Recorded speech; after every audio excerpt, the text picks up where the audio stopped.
What does gaming mean to you? When I was young, maybe 5 or even 6 years old, my grandmother bought me a PS1. Yay. What was this piece of technology? What do I do with it? I'll never forget the first game I ever played. Paint, The Hunchback of Notre Dame. A collection of still images from the film. They were uncolored.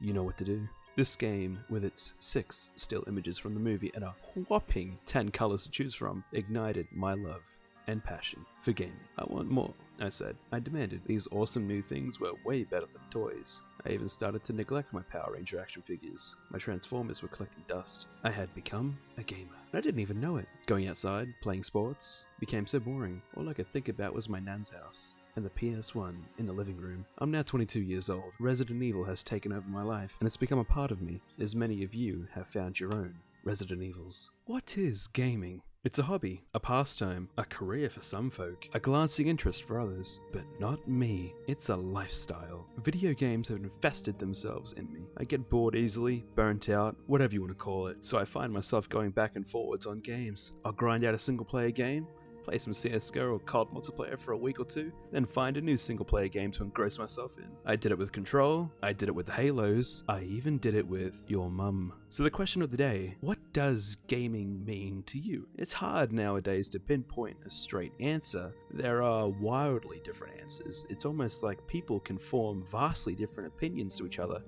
Wowzers. Seriously, pause this video right now and think about exactly what video games mean to you. I already thought about it, and if I'm being honest, my thoughts on video games change so drastically from time to time, it sometimes gets difficult to justify to myself why I play something. How has video games affected us in this year specifically? They've been super helpful, to say the least, giving plenty of people much needed entertainment to ride out the catastrophe, but this seems to be an issue, a double-edged sword, if you will, because it seems like that people are getting turned off from games these days. It has to be the old balance of life thing. Okay, maybe that's a little vague. What I mean is, gaming should be a treat. It shouldn't be the whole meal. You wake up, work out, go to your job, come home, relax with some Fort of Duty or even a little League of Crafts. Without that balance, you start to not appreciate games as what they're meant to be.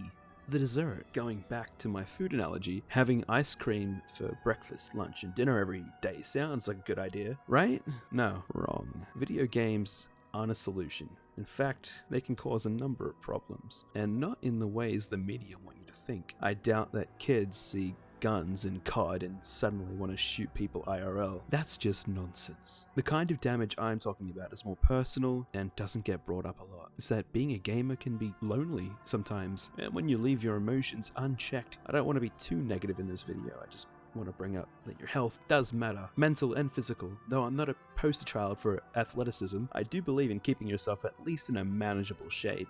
What's a little more junk in the trunk, right? I did go a little off topic there. I just don't see a lot of YouTubers approaching the health of their audiences, so I thought I would set a precedent and talk about health for a little bit there, because, you know, you're important.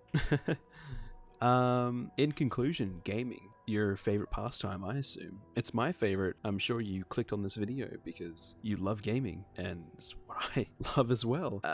And even if you did click on this video and you're not a gamer, I'm sure you've had at least a passing interest in the hobby. If you do consider yourself a gamer, I have a little mission for you. Go to the Steam store, Epic Store, Origin, PS Store, Xbox Store, wherever. Download a few demos. Even games you would have never expected you would like, just give them a go. Give the demos a go. You might hate them, sure, or you might find your very own Resident Evil series, just like I have.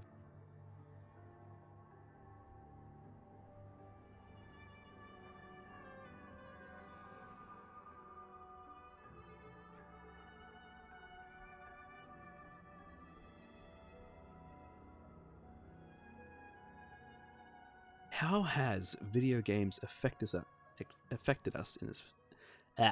How